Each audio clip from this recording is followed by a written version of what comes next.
Nepali share मार्केटमा trading गर्न चाहने मान्छेहरूको लागि एकदमै इम्पोर्टेन्ट सिरिज हामीले लिएर आएको छौं। तपाई बिगिनर हुनुहुन्छ, तपाईलाई केही पनि आइडिया छैन अथवा ट्रेडिङ गरिसक्नु भएको छ, ट्रेडिङ गर्न जान्नुहुन्छ, जस्तो सुकै मान्छेको लागि पनि यो स्ट्र्याटेजी मेकिङ सिरिजको भिडियो एकदमै हेल्पफुल हुनेवाला छ। किनभनेदेखि यसमा हामी स्ट्र्याटेजी बनाउन सिक्न जाँदैछौं। तपाई ट्रेडिङ गर्न चाहनुहुन्छ र लङ टर्ममा प्रफिटेबल हुन चाहनुहुन्छ र प्रफिट पनि कन्सिस्टेन्टली गर्न चाहनुहुन्छ भनेदेखि स्ट्र्याटेजी तपाईको लागि एकदमै इम्पोर्टेन्ट छ। कुनै स्ट्र्याटेजी बिना ट्रेडिङ गर्नुहुन्छ भनेदेखि तपाईको लस हुने पक्का छ। त्यसैले नेप्सेमा ट्रेडिङ गर्ने हो अथवा कुनै पनि प्लेटफर्ममा तपाई स्टक ट्रेडिङ गर्न चाहनुहुन्छ भनेदेखि स्ट्र्याटेजी बनाउन एकदमै जरुरी छ। र त्यही स्ट्र्याटेजी बनाउन सिक्नको लागि हामीहरूले स्ट्र्याटेजी मेकिङ सिरिज सुरु गरेका छौं। आज हामी स्ट्र्याटेजी मेकिङ सिरिजको डे 5 मा छौं र स्ट्र्याटेजी कसरी बनाउने भनेर आजको भिडियोमा हामी सिक्न जाँदै छौं। यो सिरिज सुरु गर्दाखेरि डे 1 मा हामीले कुरा गरेका थियौं स्ट्र्याटेजी किन जरुरी हुन्छ त कुनै पनि ट्रेडरलाई। ट्रेडिङ डिसिजन लिनको लागि स्ट्र्याटेजीले कसरी हेल्प गर्छ र स्ट्र्याटेजी नभइकन ट्रेडिङ गर्यो भने के हुन्छ, यो सबै चीजहरु हामीले डे 1 मा सिक्यौं। र डे 2 मा हामीले सपोर्टको बारेमा सिक्यौं, डे 3 मा क्यान्डलस्टिक प्याटर्न बुझ्यौं र डे 4 मा भोल्युमको बारेमा बुझ्यौं। यो सबै चीजहरु जे हामीले आजको दिनसम्म सिक्यौं त्यो सबैलाई युज गरेर आज हामी स्ट्र्याटेजी बनाउन सिक्न जाँदै छौं। जति पनि कुराहरु हामीले लास्ट 4 वटा भिडियोमा सिक्यौं त्यसलाई प्लस आजको भिडियोमा सिकेको चीजलाई युज गरेर तपाईहरु स्ट्र्याटेजी बनाउन रेडी बन्नुहुन्छ। त्यसपछि तपाईहरुले आफ्नो ट्रेडिङको लागि स्ट्र्याटेजी बनाउन जान्नुहुन्छ र जस्तोसुकै स्ट्र्याटेजी बनाउन पनि सक्नुहुन्छ। स्ट्र्याटेजी बनायो भनेदेखि हाम्रो ट्रेडिङमा के फाइदा हुन्छ भनेर हामी भिडियोको एन्डमा डिस्कस गर्छौं।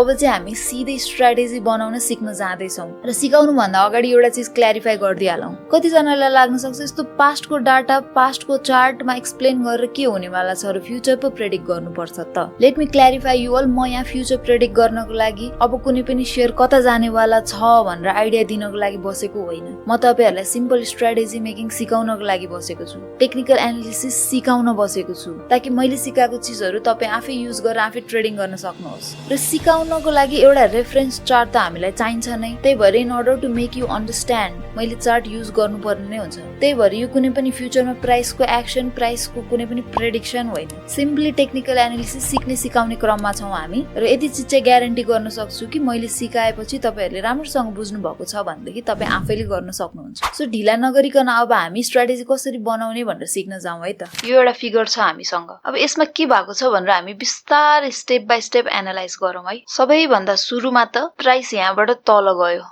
तल गइरहेको थियो। यो पोइन्टबाट प्राइस रिभर्स भएर फेरि माथिको डाइरेक्सनमा जान थाल्यो र फेरि नेक्स्ट टाइम प्राइस तलको डाइरेक्सनमा जाँदाखेरि यो पोइन्टबाट बाउन्स ब्याक गर्यो। प्राइसले लास्ट टाइम जुन पोइन्टबाट बाउन्स ब्याक गरेको थियो यो पटक पनि त्यही लेभलमा आएपछि प्राइस फेरि माथिको डाइरेक्सनमा जान थाल्यो। मतलब यो एउटा यस्तो लेभल भयो जहाँ प्राइस 2 टाइम्स तल जान सकेन। सो यस्तो लेभल जुनमा चाहिँ प्राइसले एटलिस्ट 2 टाइम्स टच दिएको छ र त्यहाँबाट तल जान नसकेर फेरि माथि बाउन्स ब्याक हुन्छ भनेदेखि त्यस्तो लेभललाई हामी एउटा टर्म भनेका थियौं। मैले यही स्ट्र्याटेजी मेकिङ सिरिजकै एउटा भिडियोमा भनेको थिएँ। त्यस्तो लेभललाई हामी भन्छौं सपोर्ट। यो लेभल एउटा सपोर्ट लेभल भयो। अब प्राइस फेरि यहाँबाट माथिको डाइरेक्सनमा गयो र थर्ड टाइम त्यो लेभलमा आयो। अब यो स्ट्र्याटेजी जुन म तपाईहरुलाई सिकाउन जाँदैछु त्यसको लागि चाहिँ यति चीज भइसकेको हुनुपर्छ। यो सबै कन्डिसनहरु पूरा भइसकेपछि हामी जब यो प्राइस थर्ड टाइम तल आउँछ त्यो लेभलमा त्यति बेला हामी आफ्नो स्ट्र्याटेजीको लागि रेडी हुने हो। त्यही भएर सबैभन्दा फर्स्टमा we need a support level जुनमा चाहिँ प्राइसले एटलिस्ट 2 टाइम्स टच गरेर तल जान नसकेर माथिकै डाइरेक्सनमा फर्केको होस्। र थर्ड टाइम त्यस्तो लेभलमा थर्ड टाइम प्राइस आउँदाखेरि चाहिँ अब के गर्ने भनेर म सिकाउँछु तपाईहरुलाई। सो यो लेभलमा आउँदाखेरि चाहिँ now we are waiting for a candlestick pattern. Either that may be a engulfing candlestick pattern और it can be a hammer candle. यो दुईटा क्यान्डलस्टिक प्याटर्न मध्ये कुनै एउटा क्यान्डलस्टिक प्याटर्न हामीले पायौं यस्तो लेभलमा भनेदेखि there we have our second condition. So यस्तो क्यान्डलस्टिक प्याटर्न देखिसकेपछि के अब किनिहाल्ने हो त होइन। किनभने क्यान्डलस्टिक प्याटर्न बन्यो भन्दैमा बायर्सहरु ह्युज नम्बरमा आको कन्फर्मेसन हामीलाई हुँदैन। त्यसको लागि हामीले हेर्छौं भोल्युम। यो दुईटा मध्ये कुनै पनि क्यान्डल फर्म भइसकेपछि next we look at volume. Volume जब नर्मल लेभललाई ब्रेक गरेर माथि राइज हुन्छ त्यसपछि चाहिँ वी बाई। त्यही भएर अब याद गर्नुपर्ने कुरा के भयो भनेदेखि तीनवटा चीज हामीले हेर्नु पर्यो। हाम्रो स्ट्र्याटेजीको लागि तीनवटा कन्डिसन हामीले राख्यौं। एउटा भनेको सपोर्ट, एटलिस्ट पास्टमा 2 टाइम्स त्यो लेभलबाट प्राइस माथि गएको हुनु पर्यो। त्यस्तो लेभलमा थर्ड टाइम प्राइस आउँदाखेरि हाम्रो एउटा कन्डिसन मिट भयो र त्यो थर्ड टाइम प्राइस त्यो लेभलमा आउँदाखेरि अर्को हामीले हेर्नुपर्ने हुन्छ क्यान्डलस्टिक प्याटर्न। क्यान्डलस्टिक प्याटर्नमा पनि दुईटा बुलिश नेचरको क्यान्डलस्टिक प्याटर्न हामी हेर्दै छौं। एउटा इन्गल्फिङ क्यान्डलस्टिक प्याटर्न र अर्को ह्यामर क्यान्डल। र थर्ड नम्बरमा we are looking at volume. यो तीनवटै कन्डिसन मिट भइसकेपछि we are ready to enter into trade. अब एक्चुअल ट्रेड लिँदाखेरि के गर्ने, कति बेला एन्टर गर्ने, कति बेला एक्जिट गर्ने, त्यो सबै डिटेल चाहिँ हामी चार्टमा सिक्छौँ। अहिलेको लागि चाहिँ यति तीनवटा रुलहरू तपाईँ याद गर्नु होला। ओके, फिगरबाट जेनरल आइडिया पाइहाल्नु भयो होला स्ट्राटेजी कसरी बनाउने भनेर। अब हामी चार्टमा गएर हेर्न जाँदैछौँ कि स्ट्राटेजी कसरी बनाउने र यसलाई साँच्चीकै ट्रेडिङ गर्दाखेरि युज कसरी गर्ने। अघि मैले सिकाएको कन्डिसनहरू हामी एकचोटि यो चार्टमा अप्लाई गरेर हेरौँ। चार्टबाट हेऱ्यो भनेदेखि चाहिँ एक्चुअलमा कसरी गर्ने भनेर धेरै क्ल्यारिटी हुन्छ। सबैभन्दा फर्स्ट कन्डिसन हाम्रो के थियो, एटलिस्ट पास्टमा 2 चोटि टच भएको एउटा सपोर्ट लेभल हामीलाई चाहिएको थियो। अब यो चार्टमा के देख्न सकिन्छ त भनेदेखि यो एरियामा चाहिँ प्राइसले 1 टाइम्स 2 टाइम्स टच गरेर यो एउटा सपोर्ट लेभल हामीले ड्र गर्न सक्छौँ। सबैभन्दा फर्स्टमा हामीले हेर्नु पर्यो यसरी एउटा सपोर्ट लेभल, र त्यो सपोर्ट लेभलमा थर्ड टाइम प्राइस जब आउँछ त्यति बेला चाहिँ हामी ट्रेड इन्टर गर्नको लागि रेडी हुने हो। सो यो एउटा कन्डिसन भयो सपोर्टको, र हामी देख्न सक्छौँ यहाँनिर थर्ड टाइम यही लेभलमा प्राइस आएको छ। अब यसलाई म अलिकति जुम इन गरेँ, हामी सिधै यो थर्ड टाइम के भएको छ यहाँनिर जाउँ है त। थर्ड टाइम यो लेभलमा प्राइस आउँदाखेरि हाम्रो सेकेन्ड कन्डिसन के हो भनेदेखि हामीले एउटा एन्गल्फिङ क्यान्डलस्टिक प्याटर्न, त्यो पनि बुलिश नेचरको, और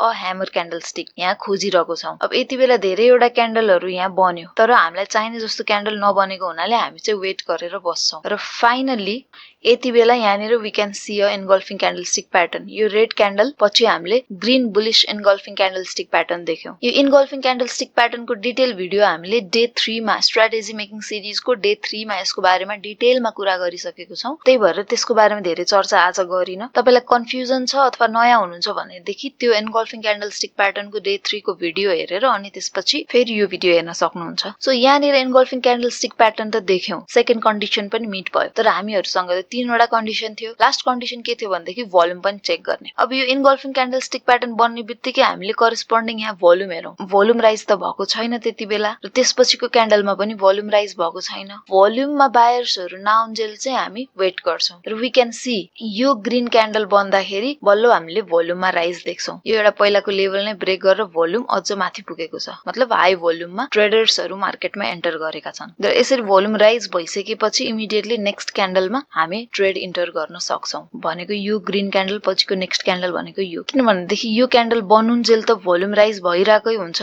यसमा इन्टर गर्न त हामी भ्याउँदैनौँ। यसरी भोल्युम राइज भएको इमिडिएटली नेक्स्ट क्यान्डलमा चाहिँ हामी ट्रेड इन्टर गरौँ, र यो क्यान्डलमा ट्रेड इन्टर गर्दाखेरि स्टप लस हामी राख्न सक्छौँ इमिडिएट स्विङ लो भन्दा तल, अथवा हामी यो जुन सपोर्ट लेभल ड्र गरेको छौँ त्यो भन्दा तलसम्म पनि राख्न सक्छौँ। टार्गेट भनेको एटलिस्ट 1.5 को राखौँ। हुन त प्राइस त्यो भन्दा धेरै माथिसम्म गएको छ, तर अहिले बिगिनरको लागि चाहिँ सिक्नको लागि एउटा फिक्स टार्गेट राखेर चल्यो भनेदेखि धेरै सजिलो हुन्छ, अलिकति हेक्टिक हुँदैन हामीलाई। सो 1.5 को टार्गेट मैले राखेँ। यो स्ट्राटेजीमा चाहिँ यसरी ट्रेड लिन सक्छौँ हामीले। ओके, एकचोटि हामी यो चार्टमा हेरौँ है त। हामी एउटा सपोर्ट लेभल ड्र गर्न जाँदैछौँ जुन यो छ।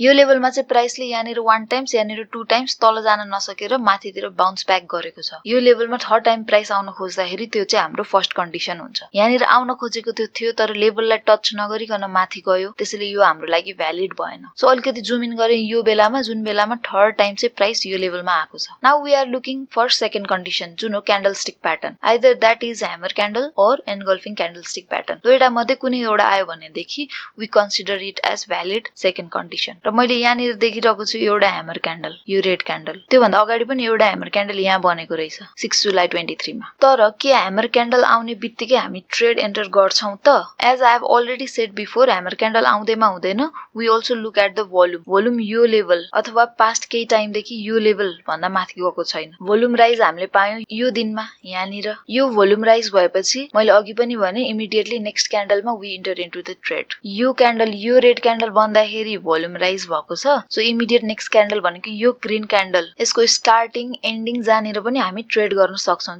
यो क्यान्डल बनुन्जेल चाहिँ हामी ट्रेड लिइसक्नु पर्यो। सो वी एन्टर हियर, यहाँनिर हामीले बाई गर्यौँ। बाई गरेपछि दुईवटा चिज हामीले सेट गर्नुपर्छ, अघि मैले भनेको जस्तो एउटा स्टप लस, एउटा टार्गेट। यसमा पनि सिक्नको लागि धेरै चिजहरू छ, तर मैले अहिले बिगिनरलाई फ्रेन्डली हुने हिसाबले चाहिँ एउटा नर्मल स्टप लस र नर्मल टार्गेट सिकाइरहेको छु। अब स्टप लस मैले राखेँ यो स्विङ लो भन्दा तल, यो एरियामा यहाँनिर यहाँनिरसम्म प्राइस पुगेको रहेछ, त्यो हिसाबले यो भन्दा तल मैले स्टप लस राखेँ र टार्गेट अघि मैले भने जस्तो 1.5 मा अहिलेको लागि हामी फिक्स गरौँ। स्टप लस र टार्गेट राख्नको लागि धेरैवटा उपायहरू छन्, धेरै कम्प्लेक्सिटीहरू पनि छ यसमा, तर आज हामी एउटा नर्मल बेसिक स्टप लस र बेसिक टार्गेट सेट गरेर यो स्ट्र्याटेजी बनाउन मात्र सिक्दैछौँ है त। सो 1.5 को टार्गेट राखेँ, यहाँनिर मिट भयो। हुन त प्राइस धेरै माथिसम्म गएको छ, तर अहिले हामी त्यो हेर्दै छैनौँ। सो यो भयो हाम्रो अर्को एक्जाम्पल यो स्ट्र्याटेजीमा है त। तर के अब यो स्ट्र्याटेजी लगायो, यो स्ट्र्याटेजीबाट ट्रेड एन्टर गर्यो भन्दैमा जहिले पनि प्रफिट मात्र हुन्छ त? मैले दुईवटा एक्जाम्पल देखाएँ तपाईहरुलाई, दुईवटामै 1.5 को रेशियोमा हामीले प्रफिट बुक गर्यौं। अब त्यो देखिसकेपछि सधैँ प्रफिट हुने रहेछ जस्तो लाग्न सक्छ, तर जुनसुकै स्ट्र्याटेजीमा पनि लस हुन्छ। अर्को एक्जाम्पल हेरौँ, त्यसमा जहिले पनि प्रफिट हुँदो रहेछ कि कहिलेकाहीँ लस पनि हुँदो रहेछ त भनेर हामीलाई थाहा हुन्छ। ओके, सो यो चार्टमा हेर्नुस् र तपाईहरु सपोर्ट लेभल मलाई आइडेन्टिफाई गरेर देखाउनुस्। एकैछिन ट्राई गरिहाल्नुस् है त। यदि तपाईले योलाई एउटा सपोर्ट भन्नुहुन्छ भनेदेखि यु आर राइट, यो एउटा सपोर्ट लेभल छ। किनभनेदेखि प्राइसले यहाँ 2 टाइम्स टच गरेको छ र थर्ड टाइम त्यही लेभलमा आइरहेको छ। थर्ड टाइम यो एरियातिर आइरहेको हुन्छ नि, यो टाइममा चाहिँ यो बेलामा चाहिँ हामी अब ट्रेड आउन सक्छ भनेर रेडी पोजिसनमा बस्नुपर्छ र यो लेभलमा आउँदैछ। अब म यो एरियामा जुम इन गर्न जाँदैछु है त। जुम इन गरेर यो एरियालाई म अलिकति एक्सटेन्ड गर्दिएँ। यो एरियामा प्राइस आयो। Now we are looking for second condition, engulfing candlestick pattern or hammer candle। कहाँनिर देख्छौँ हेरौँ त, यहाँनिर एउटा hammer candle देखियो, यो हरियो। तर अब के hammer candle देख्ने बित्तिकै ट्रेड एन्टर गर्ने हो त? एकचोटि भोल्युमलाई पनि हेर्नु पर्यो। भोल्युम यो लेभलबाट माथि गएको छैन, अर्को लेभल भनेको यो हो, यो लेभलबाट पनि माथि गएको छैन। त्यही भएर यो क्यान्डल बन्ने बित्तिकै ट्रेड एन्टर गर्न हामी सक्दैनौँ। We are still waiting for volume to rise. र भोल्युम राइज गर्नको लागि वेट गर्दै गर्दाखेरि we again saw engulfing candlestick pattern here। अर्को engulfing candlestick pattern यहाँ पनि देख्यौँ हामीले। त्यतिन्जेल पनि भोल्युममा केही राइज भएको थिएन, तर जब यो engulfing candlestick pattern बन्यो त्यसपछि यहाँ भोल्युम बढ्यो। भोल्युम बढेर पहिलाको लेभल जुन थियो त्यो लेभल भन्दा पनि माथि भोल्युम पुग्यो। यति भएपछि त हाम्रो थर्ड कन्डिसन पनि मिट भयो। त्यही भएर ल भ्यालिड, अब चाहिँ ट्रेड लिने बेला भयो भनेर हामीले बुझ्छौँ। र मैले अघि भनेको जस्तो यो भोल्युम इन्क्रिज भएको क्यान्डल जुन छ त्यसपछि इमिडिएटली नेक्स्ट क्यान्डलमा वी इन्टर। यहाँनिर मैले ट्रेड एन्टर गरेँ। अब स्टप लस यो स्विङ लो भन्दा तल राख्नु पनि मिल्यो, यो स्विङ लो भन्दा तल राख्नु पनि मिल्यो, अथवा यो जोन भन्दा नै तल राख्नु पनि मिल्यो। अब तपाईको रिस्क बेयरिङ क्यापेसिटी अनुसार कहाँनिर राख्ने स्टप लस त्यो चाहिँ आफ्नो कुरा भयो, तर यो जुन सपोर्ट लेभल छ यो भन्दा तल राख्यो भनेदेखि चाहिँ सेफेस्ट मान्छु म त्यसलाई। अरु चाहिँ अलिकति रिस्की हुन्छ माथि नै राख्दाखेरि चाहिँ। Anyways that depends upon you and your risk bearing capacity. Target अघि मैले भनेको जस्तै एउटा फिक्स टार्गेट लिएर चलिरहेको छौँ हामी 1.5 को, त्यही भएर 1.5 मा चाहिँ मैले टार्गेट राखेँ। अब के भयो यो ट्रेडमा हेर्नु त, सबै कन्डिसन मिट्स भएको छ, सबै चीज हेरेर नै हामीले ट्रेड लिएको छौँ। हाम्रो स्ट्र्याटेजी भित्र नै रहेर यो ट्रेड लसमा गयो, हाम्रो स्टप लस हिट भयो यहाँनिर and we lose this trade. त्यही भएर स्ट्र्याटेजीलाई एकदम ध्यानमा राखेर ट्रेड गर्दाखेरि पनि लस हुन्छ। ट्रेडिङ गर्दाखेरि लस भनेको हामीहरूले स्केप गर्न नसक्ने चिज हो। लस र प्रफिट दुवै हुन्छ ट्रेडिङ गर्दाखेरि, तर लङ टर्ममा प्रफिटेबल हुनको लागि चाहिँ हामीले स्ट्र्याटेजीलाई लिएर चल्छौँ र कन्सिस्टेन्सीको पनि कुरा आउँछ, त्यसले पनि एउटा मेजर रोल प्ले गर्छ ट्रेडिङमा। त्यही भएर यो एउटा मिथ चाहिँ क्लियर भयो कि स्ट्र्याटेजी बनाउने बित्तिकै 100% प्रफिट हुन्छ भनेर। हुँदैन रहेछ, देखिहाल्यो हामीले क्लियरली नै। अब एकचोटि यो चार्टमा हेरौँ एन्ड देन ऱ्याप अप। म बनाउन खोजिरहेको छु एउटा सपोर्ट जुनमा चाहिँ प्राइसलाई एटलिस्ट 2 टाइम्स हिट गरेको होस्, र मैले यसरी एउटा सपोर्ट ड्र गरेँ। किनभनेदेखि यहाँ 1 टाइम्स अनि यहाँ 2 टाइम्स प्राइस चाहिँ यो लेभलबाट तल जान सकेको छैन, र थर्ड टाइम यो बेलामा प्राइस फेरि यही लेभलमा आइरहेको छ। सो यो एरियामा चाहिँ म अलिकति जुम इन गर्दैछु है। हाम्रो फर्स्ट कन्डिसन सपोर्ट लेभलमा प्राइस आयो, त्यो बेलामा हामी हेर्दैछौँ ह्यामर क्यान्डल अथवा इन्गल्फिङ क्यान्डलस्टिक प्याटर्न। यहाँनिर हामीले देख्न सक्छौँ एउटा ह्यामर क्यान्डल, यो ग्रीन क्यान्डल जुन छ यो एउटा ह्यामर क्यान्डल भयो। यो क्यान्डल मात्र बनेर त भएन, we are also looking for volume to rise. यो एउटा लेभलबाट माथि भोल्युम राइज भएको छैन, त्यही भएर यो लेभल ब्रेक हुनको लागि हामी वेट गर्दैछौँ। त्यो बीचमा अब फेरि हामीले अर्को ह्यामर क्यान्डल यहाँ पनि देख्यौँ, इन्गल्फिङ क्यान्डलस्टिक प्याटर्न पनि बनेको छ, र वी क्यान सी क्लियरली कि यो दिनमा भोल्युम राइज भएको छ, यहाँ पुगेको छ भोल्युम। यो भोल्युमको करेस्पोन्डिङ क्यान्डल हो यो। सो यो क्यान्डलको इमिडिएटली नेक्स्ट क्यान्डलमा हामी ट्रेड एन्टर गर्दैछौँ, द्याट इज यहाँनिर यो प्राइसमा we buy the share. Stop loss चाहिँ हामीले धेरैवटा लेभलमा राख्न सक्छौँ भनेर अघि मैले भनिसकेँ। जस्तै यदि स्विङ लो भन्दा तल राख्ने हो भने यहाँ राख्नु पर्यो, इमिडिएट स्विङ लो त यो भयो नि त यो भन्दा तल स्टप लस राख्न सकियो हैन त्यो अलिकति रिस्की हुन्छ म यो सपोर्ट जोन भन्दा नि तल राख्छु भनेर यहाँनिर राख्न पनि पायो अहिलेको लागि मैले एकछिनको लागि यहाँ स्विङ लो भन्दा तल राखेँ है त र हामी टार्गेट फिक्स गर्छौं 1.5 को टार्गेट हाम्रो फिक्स भयो अब हेरौं यो ट्रेडले कस्तो परफर्म गर्छ यहाँनिर गएर हाम्रो प्रॉफिट हिट भयो लेट सपोज मैले चाहिँ स्टप लस राखेको थिएँ यो एरिया भन्दा पनि तल त्यसो गर्दाखेरि 1.5 को हाम्रो टार्गेट यहाँनिर हुन्छ त्यो पनि यो बेलामा हिट भएन तर ढिलो जाँडो त्यो लेभलमा पनि प्राइस पुग्यो र हामीलाई अल्टिमेटली प्रॉफिट नै भयो यो ट्रेडबाट यसरी चाहिँ यो स्ट्र्याटेजी लगाएर हामीले ट्रेड एन्टर गर्ने स्टप लस कहाँनिर राख्ने टार्गेट कति राख्ने भनेर फिक्स गर्न सक्यौं म तपाईहरुलाई फेरि रिमाइन्ड गराउन चाहन्छु कि स्ट्र्याटेजी मेकिङ सिरिज जुन मैले लिएर आए त्यो एउटा एफोर्ट थियो तपाईहरुलाई स्ट्र्याटेजी बनाउन सिकाउनको लागि र यो एउटा स्ट्र्याटेजी मैले as a sample as an example सिकाएको यस्तो हजारौं स्ट्र्याटेजी बनाउन सकिन्छ र यस्तो सयौं कन्फ्लुएन्सेसहरु एड गर्न सकिन्छ आफ्नो स्ट्र्याटेजीमा मैले यो स्ट्र्याटेजी बनाउन सिकाउँदाखेरि तीनवटा चीज युज गरे सपोर्ट क्यान्डलस्टिक प्याटर्न र एउटा इन्डिकेटर दैट इज भोल्युम यसमा तपाईहरुले आफूले जानेको अरु धेरै चीजहरु एड गर्न सक्नुहुन्छ प्लस यो एउटा स्याम्पल स्ट्र्याटेजी मात्र हो यसलाई युज गरेर ट्रेडिङ गरिहाल्नुस् भन्न खोजेको होइन किनभनेदेखि कुनै पनि स्ट्र्याटेजी प्रफिटेबल हुनको लागि त्यो टेस्ट गरेर हेर्नुपर्छ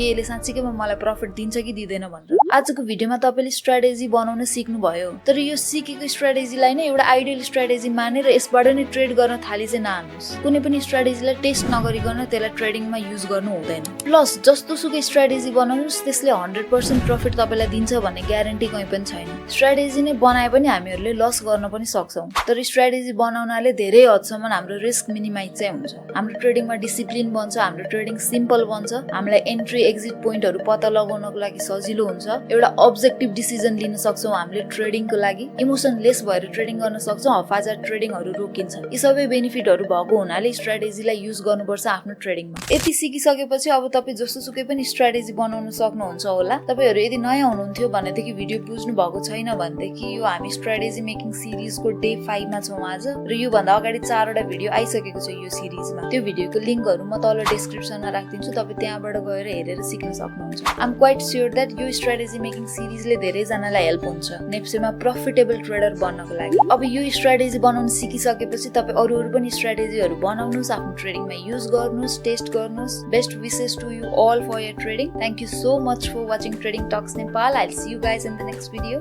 Bye. Strategy making series को सबै भिडियोहरु हेर्नको लागि तपाई Trading Talks Nepal को च्यानलमा यहाँनिर प्लेलिस्ट भनेर छ प्लेलिस्टमा जानु भयो भनेदेखि स्ट्र्याटेजी मेकिङ सिरिज को मैले एउटा प्लेलिस्ट बनाएर हालेको छु यसलाई भ्यू गर्नुभयो भनेदेखि स्ट्र्याटेजी मेकिङ सिरिजको सबै भिडियोहरु पार्ट 1 2 3 4 5 नै यहाँ आउँछ तपाई हेर्न सक्नुहुन्छ है अहिले यहाँ पार्ट 4 सम्म मात्र देखिएको छ तर तपाईले हेर्दाखेरि पार्ट 5 पनि यहाँ पाउनुहुन्छ